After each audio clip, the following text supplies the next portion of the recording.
Pemirsa investigasi, aktor sekaligus terpidana narkoba Amar Zoni diketahui dipindahkan ke Pulau Nusa Kembangan, Cilacap, Jawa Tengah setelah 4 kali tersandung kasus obat terlarang dan yang terakhir diduga ikut mengedarkan obat terlarang di Rutan Salemba, Jakarta Pusat. Amar Zoni angkat bicara usai dirinya disangka jadi pengedar narkotika di lapas. Suara Amar Zoni dituangkannya dalam bentuk tulisan secarik kertas yang isinya membuat publik heboh. Dalam suratnya, Amar Zoni menjelaskan kronologi peristiwa dirinya sampai dituduh sebagai pengedar bahkan bandar di penjara. Namun, Amar Zoni juga menjelaskan alasan mengapa ia membantah tuduhan tersebut. Ia bahkan mengungkap memiliki saksi di balik bantahannya. Tak sampai di situ saja, Amar Zoni bahkan menyebut nama pelaku sebenarnya, yaitu bernama Andre. Siapakah Andre yang disebut Amar Zoni tersebut? Benarkah Andre hingga kini belum tersentuh hukum? Seperti apa pengakuan kuasa hukum terkait kondisi Amar Zoni di Lapas Cipinang hingga kemarin? Dan seperti apa pengakuan pihak Lapas Cipinang terkait pemindahan Amar Zoni dari Lapas Salemba? Pemirsa, bersama Intens Investigasi, kami hadirkan kabar terkini, terpercaya, dan teraktual. Tetapi sebelumnya, jangan lupa untuk like, subscribe, dan juga share channel YouTube ini.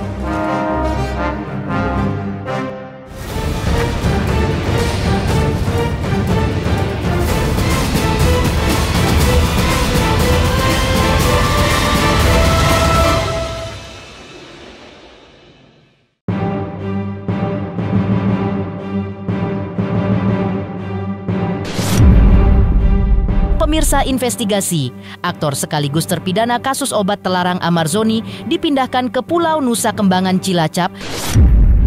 Menurut informasi yang beredar, Amar Zoni dipindahkan dengan mengenakan tutup kepala dan tangan terborgol. Terlihat juga Amar Zoni dan beberapa orang lainnya menggunakan kapal ke Nusa Kembangan. Pada dini hari tadi, sekitar pukul 1 jam 1, tim dari Direktorat Jenderal Pemasyarakatan bersama juga dengan kepolisian dan juga petugas pemasyarakatan di DKI Jakarta melakukan pemindahan Amar Zoni dan beberapa teman-teman lainnya, ya 5 orang yang masuk kategori high risk ke Lapas Super Maksimum Nusa Kambangan, Karanganyar. Tentunya teman-teman juga sudah tahu beberapa kategori yang memenuhi persyaratan untuk Amar Zoni masuk dalam kategori high risk.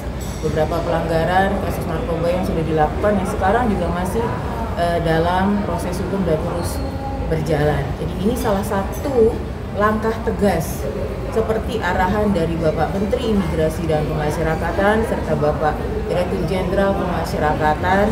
Tidak ada ampun bagi siapapun yang masih coba main-main narkoba di dalam lapas, apalagi mengedarkan. Seperti yang ini juga pemindahan juga atas arahan perintah dari Pak Menteri dan juga Pak Dirjen. Artinya tidak ada pandang bulu, siapapun itu terbukti melakukan pelanggaran narkoba khususnya, maka salah satu treatment yang diberikan adalah pemindahan ke Lapas Super Maksimum Nusa Kambangan, baik untuk pembinaan maupun juga pengamanan. Jadi alasan paling kuat memang karena adanya pengedaran di dalam lapas itu ya Bu? Alasan dipindahkan ini? Sekarang ini berproses ya, sudah ada dugaan seperti itu. Kalau pastinya kan nanti di ranah penegak hukum ya. Pada saat ini beberapa hal memang sudah memenuhi kategori untuk kita masukkan sebagai kategori high risk. Ya. Penjelasan tentang high risk. High risk ini Amar Zoni dan teman-teman, Amar Zoni TS ditempatkan di one man one cell, super maksimum security, sama dengan warga binaan high risk lain yang sudah lebih dari 1.500 kami pindahkan selama kepemimpinan Bapak Menteri Imigrasi dan Pemasyarakatan Bapak Agus Andrianto, itu lebih dari 1.500. Treatmentnya sama, mereka ditempatkan di one man one cell, ya. Di sana kegiatan dilakukan hanya di dalam sel. Dalam 1 hari dikeluarkan 1 hari dalam 1 hari diberikan 1 jam untuk berangin-angin, tapi tetap kita berikan pembinaan kepribadian. Misalkan kerohanian sesuai dengan agama dan kepercayaannya, pasti treatmentnya berbeda, tidak komunal ya.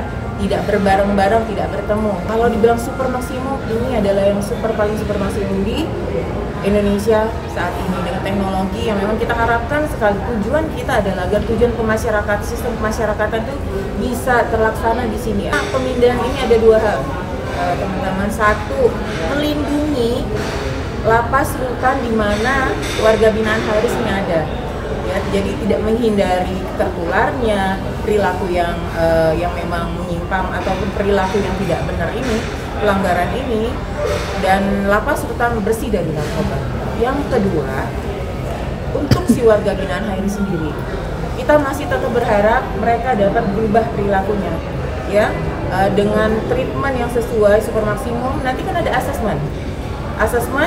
Apabila berdasarkan asesmen setelah 6 bulan yang bersangkutan menunjukkan perubahan perilaku, maka akan turun ke maksimum.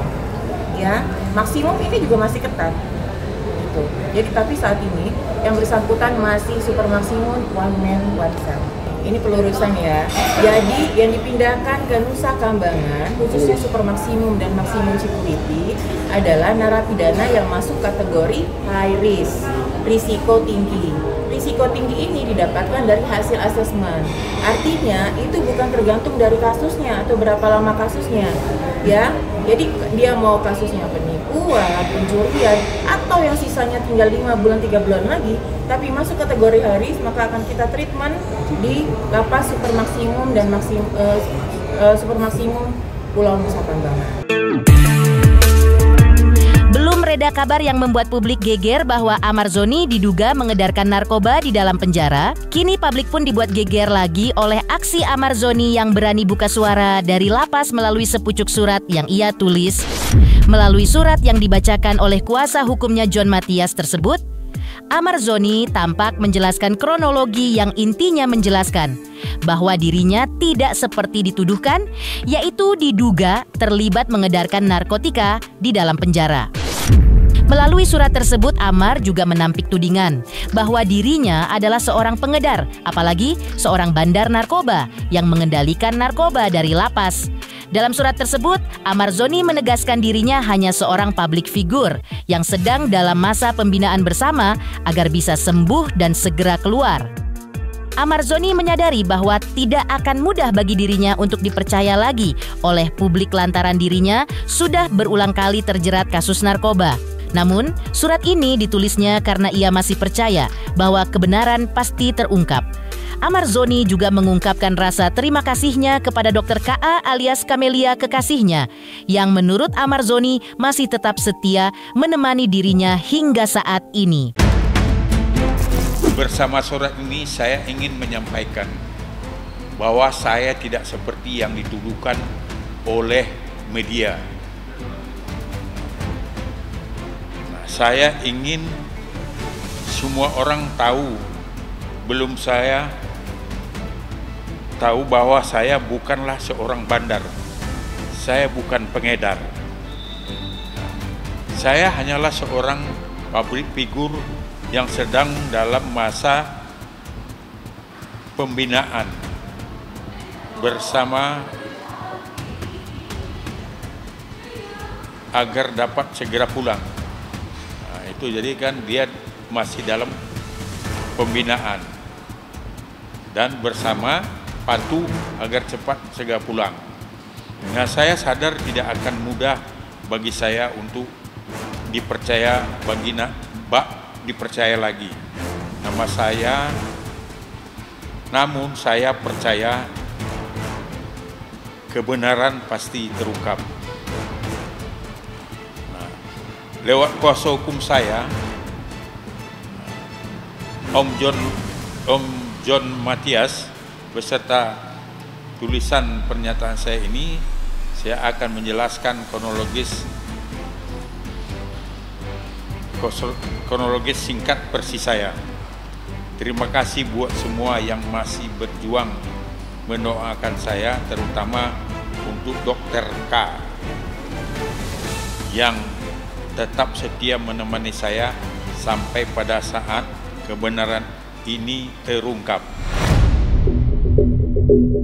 Surat Amarzoni dari lapas yang berisi kronologi tersebut lalu membeberkan peristiwa yang kini berujung dirinya dituding sebagai pengedar dan bandar narkoba di lapas sejak awal tahun 2025. Tuduhan keterlibatan dirinya bermula ketika ada 5 orang lainnya warga binaan yang terlebih ditangkap ketika itu. Menurut Amarzoni, pengakuan 2 dari 5 orang inilah yang menyeret dirinya dalam kasus tersebut. Amarzoni malah mengungkap seseorang bernama Andre dalam kasus tersebut. Yang anehnya menurut Amarzoni, sosok Andre tersebut tidak ditangkap hingga kini. Amarzoni mengaku memiliki beberapa saksi bagaimana Andre membawa barang tersebut di hadapannya. Saya yang berdatangan di bawah ini dengan sebenar-benarnya menyampaikan kronologis kejadian yang menimpa saya sebagai berikut. Pada waktu itu, sekitar awal tahun 2025, saya tiba-tiba didatangi oleh petugas Rutan Salemba. Kemudian saya dibawa ke depan ke ruangan petugas. Di sana sudah terdapat anggota Polsek beserta 5 orang lainnya, warga binaan yang terlebih dahulu ditangkap. Petugas menyampaikan bahwa kedua orang ini, seorang yang ditangkap tersebut menuduh saya sebagai orang terakhir yang memberikan barang kepada mereka.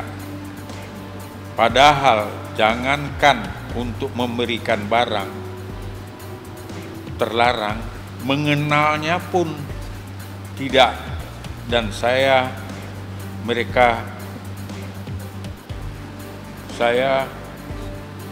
mendengar tuduhan tersebut.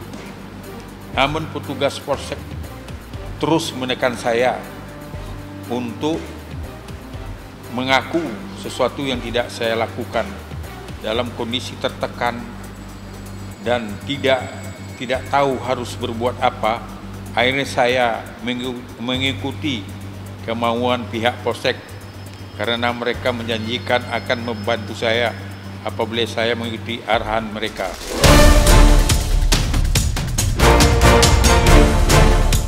Pada saat penggeledahan tidak ditemukan barang bukti apapun terhadap saya, hanya berdasarkan pengakuan 2 orang dari 5 orang yang tidak saya kenal. Padahal dari awal saya sudah menjelaskan bahwa barang tersebut berasal dari seorang yang bernama Andre. Andre adalah orang yang memiliki bahan narkotika tersebut. Dan saya pun hanya sekali menerima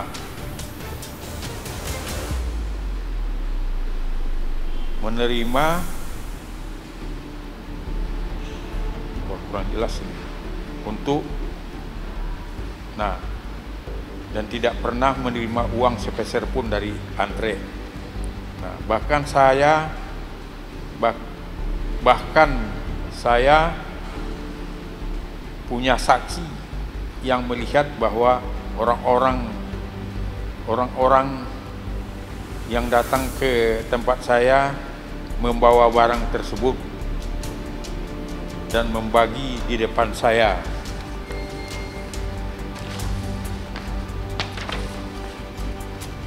Dan saya sama sekali tidak terlibat dalam proses memasukkan barang tersebut ke rutan dan tidak mengetahui bagaimana cara barang-barang itu masuk. Dan saya tidak pernah menjadi pengendali peredaran narkoba seperti yang dituduhkan. Saya telah berulang kali menjelaskan kepada pihak Polsek bahwa dalang dari semua ini adalah Andre, dan kelima orang ini tersebut sudah mengetahui hal yang sama. Namun sampai sekarang tidak ada upaya penangkapan terhadap Andre, dan saya juga menyadari bahwa ada keterlibatan oknum petugas yang pasti saya tidak tahu menahu tentang peredaran pembagian transaksi barang tersebut. Sebelumnya saya memang pernah bermasalah karena penggunaan pemakai, bukan karena mengedarkan. bukan karena mengedarkan menjual. Itulah sebabnya saya sangat keberatan dan merasa dijolimin dengan tuduhan sebagai bandar narkoba. Demikian kronologis singkat yang saya buat dengan sebenar-benarnya tanpa kuasaan dengan apa yang saya alami. Semoga Allah SWT memberikan jalan kebenaran bagi saya. Waalaikumsalam. Wassalamualaikum warahmatullahi wabarakatuh. Lapas Cipinang, 12 Oktober 2025. Amar Zoni. Sementara itu, kuasa hukum Amar Zoni yaitu John Matias kemarin menjenguk Amar Zoni di Lapas Cipinang.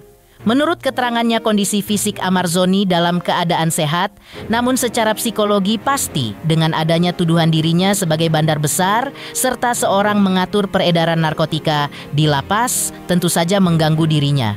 Kepada John Matias, Amar Zoni juga menyebut sosok bernama Andre sebagai diduga dalang masuknya narkoba tersebut ke lapas.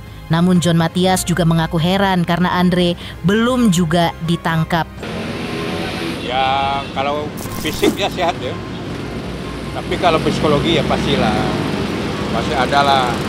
Kan begitu besarnya kan berita di media, nah, orang ini ditangkap, nah ditanya barangnya dari mana, ya ditunjuk Amar. Nah, sedang Amar tidak mengaku. Nah otomatis kan ini kan baru ya semacam tuduhan orang kan. Ya kalau barang itu katanya kan dari luar, Andre namanya. Nah itu yang heran saya ini, Andre ini kenapa nggak pernah ditangkap? Padahal kan dulu di peristiwa tahun 2003, barang itu kan dari Andre juga. Menurut pengakuan dari yang beli itu terdakwa Akri kan, yang terhukum Akri bahwa itu Andre. Nah ini kan sekarang barang itu lagi dari Andre juga. Nah Andre ini nggak pernah, namanya ada tapi orang nggak pernah ditangkap. Terkait Amar Zoni, kini dikabarkan tersandung kasus narkoba lagi. Menurut kekasih Amar Zoni, yaitu Dr. Camelia, hal tersebut baru praduga. Ia meminta publik untuk tidak langsung berasumsi terlebih dahulu. Di persidangan nanti, bukti-bukti akan dibuka. Apakah Amar Zoni benar terlibat atau tidak? Apalagi kasus ini sudah terjadi pada bulan Januari 2025. Bahkan Camelia juga menjawab kabar soal Amar Zoni diduga menjadi pengedar di dalam lapas. Tak hanya itu, Camelia juga mengungkap awal mula perkenalan dirinya dengan Amar Zoni melalui peran Aditya Zoni, adik Amar. Dari perkenalannya dengan Amar sejak bulan Januari 2025, ia menilai Amar Zoni sudah berubah. Pasalnya, selama ini dirinya lah yang mengurus Amar Zoni dari ujung rambut hingga ujung kaki. Namun, semua harus menunggu sampai ada putusan sah dari majelis hakim, Zoni dari ketergantungan narkoba. Urusan nanti kemudian mereka berjodoh atau tidak, bagi Camelia hal itu sudah menjadi takdir dari Allah. Yang pasti, Camelia mengaku sudah dan akan terus mendukung Amar Zoni dalam kasusnya dan juga untuk kesembuhan Amar.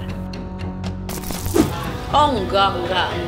Karena kan ini baru praduga loh, jangan sampai jadi fitnahnya kemana-mana gitu. Saya deket sama Amar itu Agustus, itu pun baru dikenalkan dengan Adit ya kan.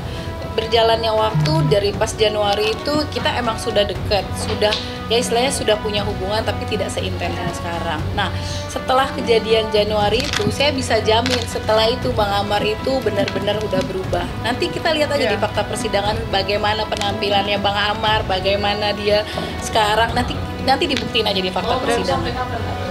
Ya sampai semuanya diselesaikan, karena kan saya yang melihat lagi. Sekali lagi saya tekankan ya, mungkin orang melihatnya saya buta gitu, mungkin orang banyak yang kecewa, tapi sekali lagi saya yang melihat gitu.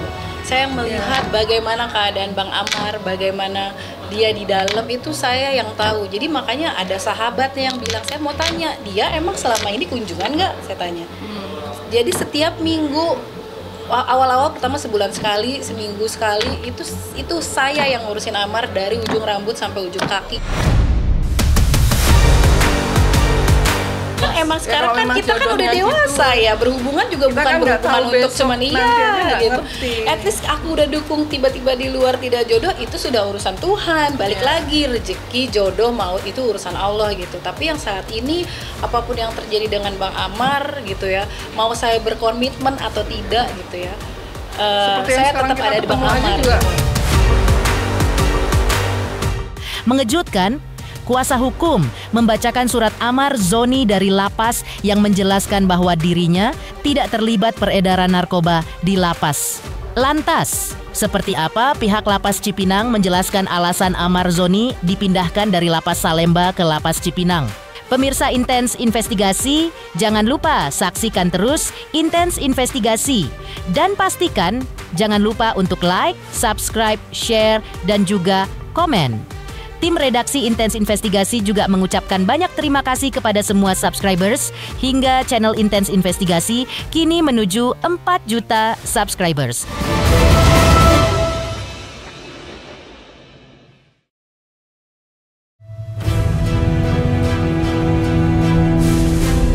Pihak lapas Cipinang akhirnya menjelaskan alasan amar Zoni dipindahkan dari lapas Salemba ke lapas Cipinang. Menurut Kepala Humas Lapas Cipinang Sumario, amar Zoni dipindahkan dari Lapas Narkotika Salemba ke Lapas Umum Cipinang sejak tanggal 18 Juli 2025. Bahkan, amar Zoni sudah beberapa kali dimutasi sejak kasus terbarunya mencuat sekitar bulan Januari 2025 di mana ia tuding mengedarkan narkoba di dalam lapas. Diungkapkan pihak lapas bahwa pemindahan atas amar Zoni dilakukan berdasarkan hasil asesemen petugas karena alasan keamanan dan pembinaan. Meski demikian, kondisi amar Zoni saat ini masih sehat dan terus dalam pengawasan serta pendampingan. Yang bersangkutan berada di Lapas 1 Cipinang. Sejak 18 Juli yang bersangkutan dipindahkan dari Lapas narkotik dipindah ke Lapas 1 Cipinang. Dan di Lapas Cipinang ini tentunya kami juga melakukan pengawasan secara melekat, kemudian kami lakukan pembinaan dan pendampingan kepada yang bersangkutan.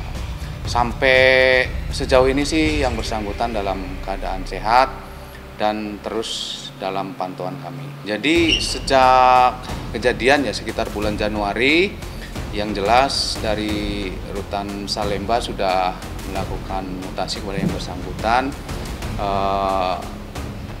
ke Lapas Salemba, Lapas Narkotik, dan saat ini berada di Lapas Kelas 1 Cipinang.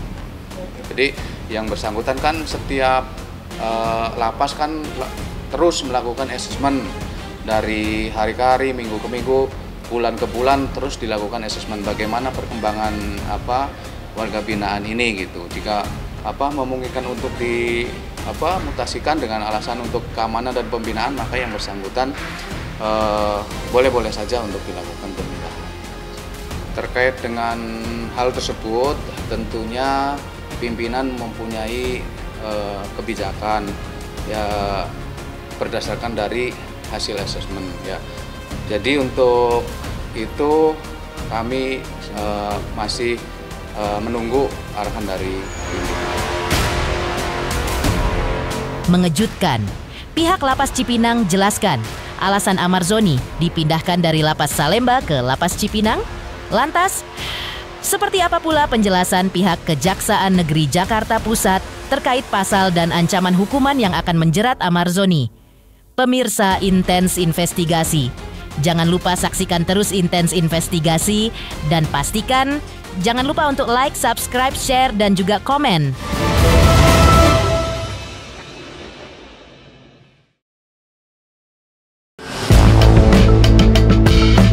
Terkait nama amar Zoni yang dituding terlibat dalam kasus peredaran narkoba di penjara, Kasubsi Intelijen Kejaksaan Negeri Jakarta Pusat Dikma Heradika kepada awak media sebelumnya telah menjelaskan bahwa berkas perkara amar Zoni dan 5 tersangka lainnya sudah lengkap alias sudah P21. Hal itu diungkapkan Dikma berdasarkan perkembangan terbaru pada tanggal 8 Oktober 2025. ketika Kejari Jakarta Pusat menerima pelimpahan tersangka dan barang bukti dari penyidik Polri. Dikma mengungkapkan bahwa ada 6 tersangka yang dilimpahkan ketika itu. Selain itu, Kejaksaan juga mengaku bahwa telah mengetahui peran Amar Zoni dalam kasus tersebut. Pihak Kejaksaan juga mengungkap pasal ancaman yang akan menjerat Amar Zoni, termasuk 5 tersangka. Perkembangannya itu ketika tanggal 8 Oktober 2025, Kejari Jakarta Pusat itu menerima pelimpahan tersangka dan barang bukti dari penyidik Polri. Karena berkas perkara sudah kita nyatakan secara lengkap formil materinya. Jadi pada tanggal 8 Oktober itu kita menerima penyerahan tersangka dan 6 tersangka. Dan barang buktinya seperti yang disampaikan tadi, tembakau sintetis dan narkotika golongan 1. Itu telah kita terima tanggal 8, sejumlah 6 orang tersangka. Termasuk diantaranya MAA alias AZ yang dimaksud tadi, tersangka A, tersangka AP, tersangka AM, tersangka ACM, dan tersangka MR. Barang buktinya berapa Bang? Besar? Narkotika golongan 1, nanti terkait beratnya berapa, itu nanti kita sampaikan di fakta persidangan dasar surat dakwaan kita. Tentunya berdasarkan berkas perkara perannya sudah kita ketahui. Nanti detailnya seperti apa itu akan kami ungkap di persidangan. Untuk motifnya terkait motif, fakta perbuatan, siapa berbuat apa, itu nanti seutuhnya akan kami sampaikan di dalam surat dakwaan kita. Nanti di hari pertama sidang dan bacaan surat dakwaan. Jadi teman-teman media bisa tahu tuh terkait siapa berbuat apanya, motifnya apa, nanti bisa diketahui. Untuk perkaranya kemungkinan akan kita limpah minggu ini. Setelah perkara kita limpah, kita menunggu penetapan hakim. Setelah kita menerima penetapan hakim, nanti kita akan langsung sidang. Kalau ancaman berdasarkan pasal yang kita dakwakan terhadap 6 tersangka ini, pasal yang didakwakan pasal 114 ayat 2, junto pasal 132 ayat 1 Undang-Undang 35 tahun 2009 tentang narkotika, atau pasal 112 ayat 2 junto pasal 132 ayat 1 Undang-Undang 35 tahun 2009 tentang narkotika. Untuk pasal 114 ayat 2 ancaman minimalnya 6 tahun, ancaman maksimalnya seumur hidup mati atau 20 tahun. Kalau pasal 112 minimal ancamannya 5 tahun, ancaman maksimalnya sama seumur hidup mati atau 20 tahun. Pemirsa Intens Investigasi, jangan lupa saksikan terus Intens Investigasi dan pastikan jangan lupa untuk like, subscribe, share, dan juga komen. Tim redaksi Intens Investigasi juga mengucapkan banyak terima kasih kepada semua subscribers. Hingga channel Intens Investigasi kini menuju 4 juta subscribers.